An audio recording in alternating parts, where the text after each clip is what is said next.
In the world of physics, there is a particle that acts like a ghost. It is its own antiparticle. Ettore Majorana predicted it in 1937. Then, he mysteriously disappeared, never to be seen again. For 80 years, this particle was a myth, a mathematical curiosity, until 2025. Microsoft just announced they haven't just found it, they have trapped it in a chip. They call it Majorana 1, and it promises to solve the one thing killing quantum computing: noise. While Google and IBM built massive, error-prone machines, Microsoft took a gamble on a theory nobody believed in. Critics called it fantasy physics. They said it would never work. They were almost right. But the data released this year proves the impossible. The topological qubit is alive. This is the story of the hardest engineering challenge in human history, and why this tiny silver chip might just be the most dangerous object on Earth. To understand the breakthrough, we first have to understand the failure.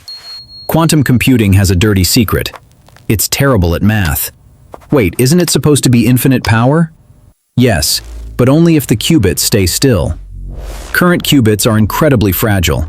A change in temperature, a stray Wi-Fi signal, and poof. This is called decoherence. It's like trying to balance a spinning coin on the tip of a needle. To fix this, companies like Google use error correction. They group 1,000 qubits to do the work of one. It's inefficient. It's messy.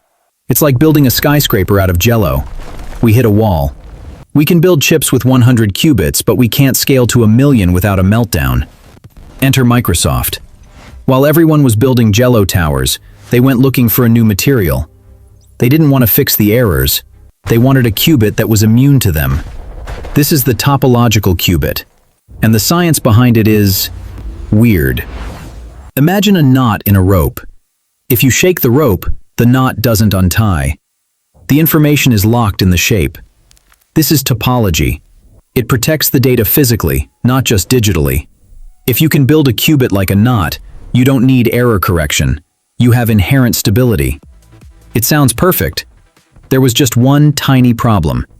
To build this knot, you need a particle that doesn't exist in standard physics. You need the Majorana zero mode, the ghost particle.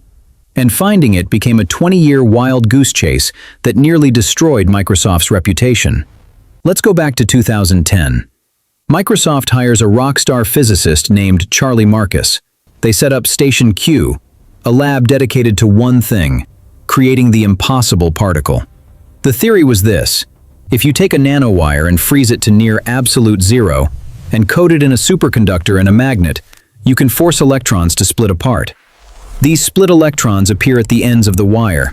Those are the Majoranas. If you move these particles around each other, you braid them. You create the knot. It was a beautiful theory.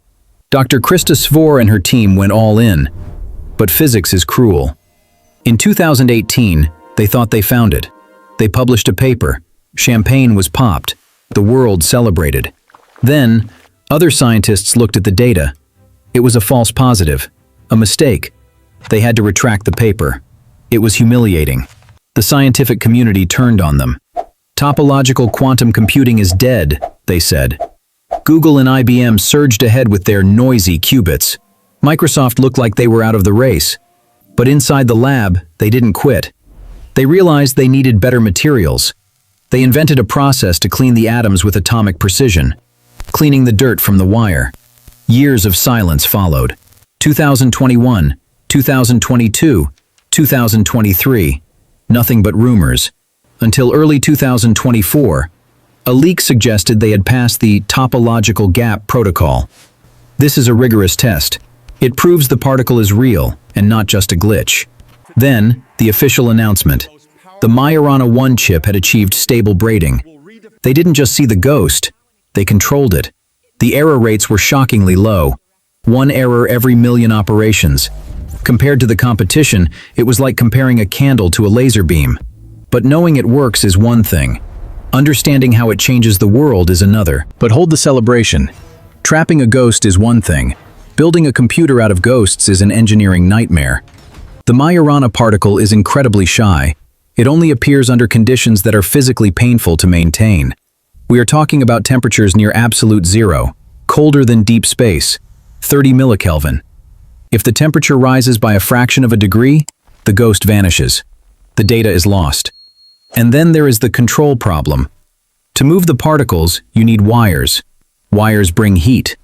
It seemed like a paradox. To use the chip, you have to connect to it. Connecting to it kills it. Critics in 2024 said, "Great science project, Microsoft, but it will never scale." It felt like the end. They needed a way to control thousands of qubits with only a few wires. A cryogenic controller. This led to the development of Gooseberry, a classical chip that can survive the deep freeze.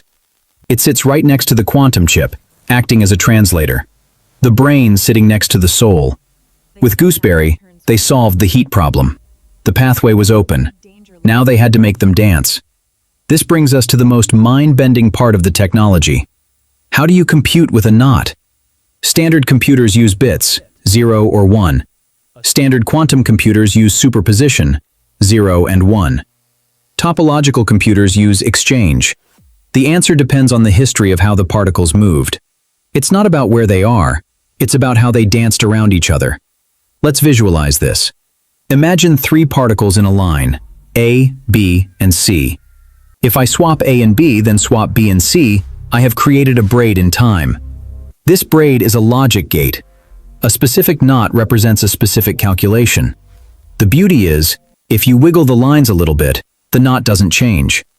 This is why it's immune to noise. The information is global, not local. But wait, these particles are inside a solid wire. How do they move past each other? They can't pass through each other. That would destroy them. So Microsoft built T-junctions.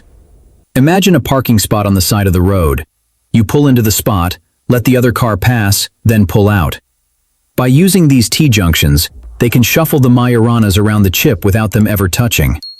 It sounds like a traffic game, but at the quantum level, this shuffling is performing complex calculus. This operation is what they demonstrated in 2025.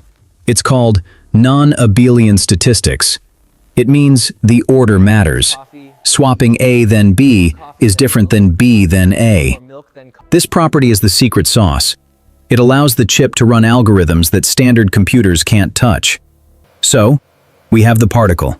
We have the braid. We have the chip. What does it actually do? This is where the numbers get scary. Not linear scary, exponential scary. For a Google machine to work, they need 1,000 physical qubits to make one logical qubit. That's a tax of 99.9%. You are building a mountain to find a grain of sand. With Majorana 1, the hardware is the protection. The ratio drops closer to 10 to 1. This means Microsoft can build a smaller, cheaper machine that is 100 times more powerful. They aren't just winning the race, they are changing the rules of the sport. And this brings us to the ultimate application, the one that changes your life. Simulation. Nature is quantum. Chemistry is quantum. Classical computers can't simulate a simple caffeine molecule perfectly. It's too complex. But Majorana 1 speaks the language of nature. It can simulate the interaction of every electron. This unlocks the holy grail of chemistry, nitrogen fixation. Right now, making fertilizer consumes 3% of the world's natural gas. It's dirty and expensive. Bacteria do it for free. We just don't know how. The enzyme is too complex to model. With this chip, we can copy the bacteria. We can create fertilizer out of thin air with 0 emissions. That solves global hunger and a chunk of climate change in one update. Then there is carbon capture, new batteries, room temperature superconductors. This is why Microsoft linked this chip to Azure Quantum Elements. It's an AI searching for new materials. AI hypothesizes the material. The quantum chip tests it. It's a loop of discovery running at light speed. We are compressing 250 years of chemistry research into the next 25 years. It is the end of the Edison method of trial and error. We aren't guessing anymore. We are calculating reality. But we cannot tell this story without looking at the dark side. Because this chip is also a key that unlocks every digital vault on the planet. Your bank, your medical records, state secrets. Our entire internet security is built on one assumption, that factoring large numbers is hard. RSA encryption relies on math that would take a supercomputer 1 billion years to crack. Majorana 1 changes the math. With Shor's algorithm, it can crack that code in hours. This is what experts call Q-Day, the day encryption dies. You might think, I'm safe. This machine doesn't exist yet. You would be wrong. Intelligence agencies are already practicing harvest now, decrypt later. They are stealing your encrypted data today, storing it, and waiting for Microsoft to finish the chip. This creates a bizarre arms race. We need quantum-safe locks before the quantum key arrives. Microsoft knows this. That's why the same Azure cloud hosting the chip is deploying the shield. It is a race between the arsonist and the firefighter, and they are employed by the same company. The geopolitical implications are terrifying. Whoever gets this chip first wins the intelligence war. It is the Manhattan Project of the 21st century. But instead of splitting atoms, we are braiding them. But let's step back from the cliff. Because the potential for creation outweighs the destruction. The Majorana 1 chip represents a fundamental shift in our relationship with the universe. For 10,000 years, we found materials by digging in the dirt. Stone, bronze, iron, silicon. We were scavengers. We used what the Earth gave us. With topological quantum computing, we are becoming architects. We can design materials that do not exist in nature. We can code matter. Imagine a solar panel that is 90% efficient, or a cable that conducts electricity with zero loss. These aren't sci-fi dreams anymore. They are solvable physics equations. The chip gives us the computational bandwidth to solve them. It is the difference between looking at the stars with your eyes and looking with the James Webb Telescope. We are putting on the glasses that allow us to see the quantum fabric of reality. This changes medicine. We treat diseases by guessing which molecule fits the receptor.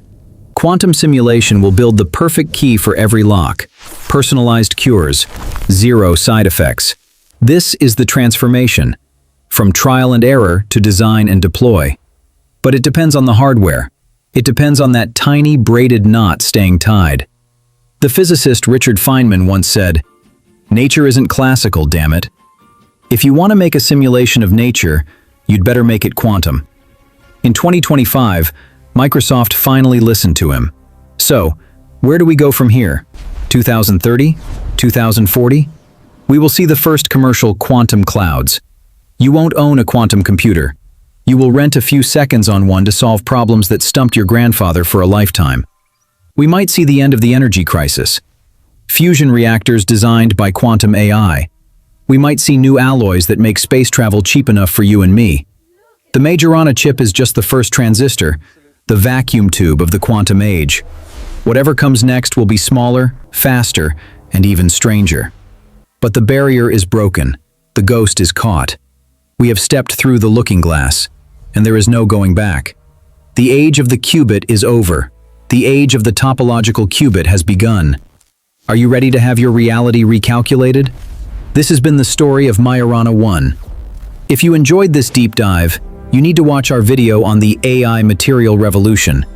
It explains how the software uses this hardware to discover new elements.